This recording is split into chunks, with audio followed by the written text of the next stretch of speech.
Hey everyone, welcome back to Corporate Decoded, the place where we uncover the secrets hidden within corporate filings. Sometimes the numbers tell a story, and sometimes they just, let's just say this report is going to be an interesting one. So buckle up today. We're diving into Birdie Corporation's latest report, the one that covers their performance up to the 31st of October 2025.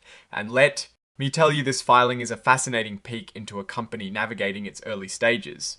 There might not be massive growth here, but there are certainly lessons to learn. First off, this is a quarterly report. They file these regularly to keep investors and the public informed about their current business and financial situation. It is like a regular checkup for the company. Let's jump right into the numbers. The balance sheet shows us what the company owns and what it owes to people and other companies as of the 31st of October 2025. Their total assets were about $14,000. This is a pretty small number, but it is important to see how it compares to their liabilities, which were $8,000. So they owe more than they own right now, which isn't ideal. Their cash position looks like $2,565, a very modest amount.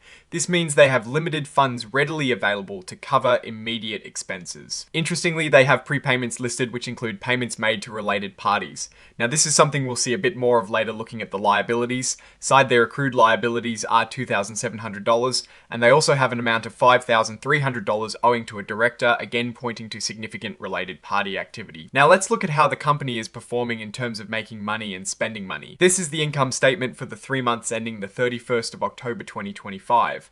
Their revenue was $5,000 compared to $10,000 in the same period. Last year, a significant drop of 50%. Their operating expenses for this quarter were $13,247, up from $10,083.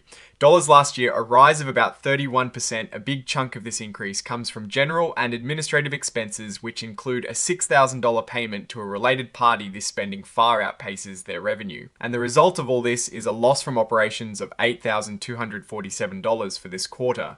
This is much higher than the $83 loss in the same period. Last year, they are losing money faster now. This part details how the owner's stake in the company has changed. Looking at the equity, we see a continued accumulated deficit, meaning the company has lost more money than it has earned over its lifetime. As of the 31st of October 2025, this deficit is $83,442. The net loss for the quarter of $8,247 directly contributes to this growing deficit. Cash flow is super important. It tells us where the company's cash is coming from and going to for operating activities, meaning from their core business operations. They actually had a net cash inflow of $394 this quarter compared to $83 last year. Now, this number seems small, but it is interesting. They recorded $6,000 for stock-based compensation for consulting services. This is a non-cash expense, meaning they paid for services by giving stock, not actual cash. So while not a cash outflow, it does dilute the ownership of existing shareholders. And look at this supplemental disclosure. They issued common stock worth $24,000 for a service provider.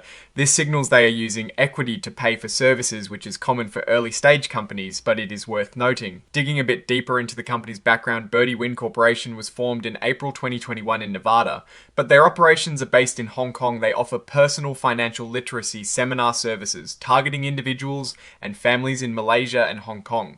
It sounds like a niche, but potentially valuable service. Early on, a significant amount of stock was issued to Mr. Chi Yong Ye. This is a common way founders get their stake in the company. There was a notable stock transaction in March 2025 where Xiong Zhao purchased a substantial number of shares. This indicates a change in significant ownership and possibly a new strategy or direction. Looking at their shareholders' equity section, we see their common stock and additional paid. In capital, the company has authorized 75 million shares of common stock, and as of the 31st of October 2025, they had about 6.7 million shares issued.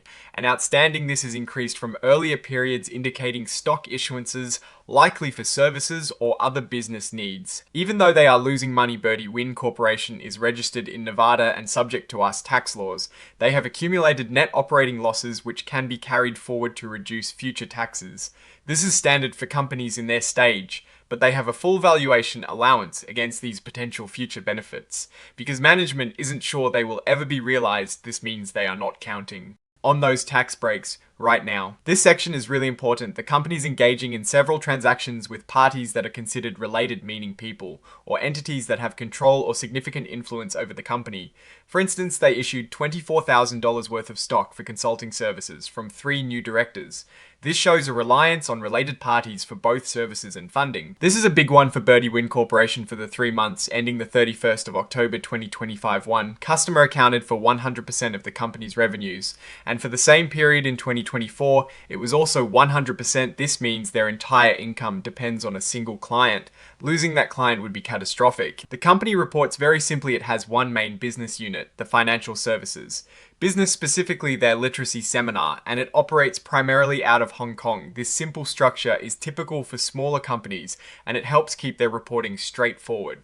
Now let's talk about the big picture. What does all this mean for Birdie Wind Corporation? The company is in its very early stages of operation, and it is clear they are facing significant challenges. Their revenue is declining and their losses are increasing, which is never a good sign. The heavy reliance on related party transactions and, critically, the dependence on a single customer presents substantial risks. While they are trying to grow by issuing stock for services, this can dilute existing shareholders and doesn't always translate to long-term profitability. The lack of strong internal controls and a functioning audit committee highlighted in the report is also a concern. This suggests a potential for errors or mismanagement. Despite these drawbacks, the company does have net operating losses that could offset future taxes, and the shareholder has indicated a willingness to provide financing if needed. However, the path to sustainability and profitability seems long and uncertain. So that is our breakdown of Birdie Wind Corporation's latest filing. What is your take on these numbers and what they signal for the company's future? Drop your thoughts in the comments. If this analysis was valuable, hitting that like button really helps, and subscribe for more deep dives. Don't forget to check out the Discord in the description. Thanks for watching. See you next time.